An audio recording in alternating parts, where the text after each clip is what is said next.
ஓம் சாய்ராம்.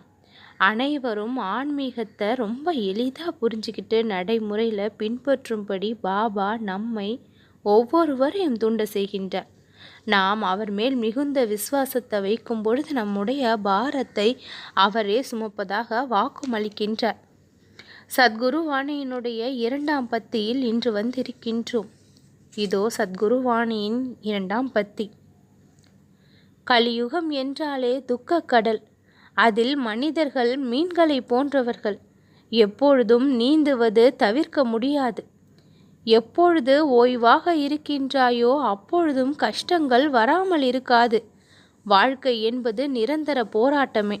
அந்த போராட்டத்தில் அலைச்சல்தான் மிஞ்சுமே ஒழிய சாந்தி இருக்காது. கிடைத்த பொழுது உண்பது, கிடைக்காத பொழுது பட்டினி இருப்பது இது தவிர்க்க முடியாதது என்பது உங்களுக்கு நன்றாக தெரிந்ததே. இவையெல்லாம் உன்னுடைய முயற்சியை அன்றி உனக்கு கிடைப்பது என்ன? ஒன்றுமில்லை. இருந்தாலும் ஏக்கத்தை விடுவது இல்லை, போராடுவதையும் விடுவது இல்லை. நீ அப்படி அலைந்து கொண்டிருந்தால் நான் உனக்கு எந்த விதத்தில் உதவி செய்ய முடியும்?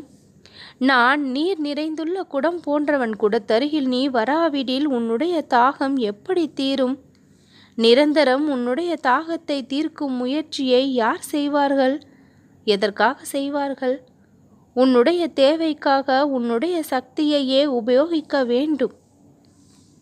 ஏங்குதல், போராட்டங்களை விடுத்து என்னையே சார்ந்திரு. நான் உன்னுடனேயே இருப்பேன். நான் உன்னுடைய தாகத்தை தீர்ப்பதற்காக வருவதற்குள் உன் மனம் சஞ்சலம் அடைந்து எங்கேயோ செல்கின்றாய்.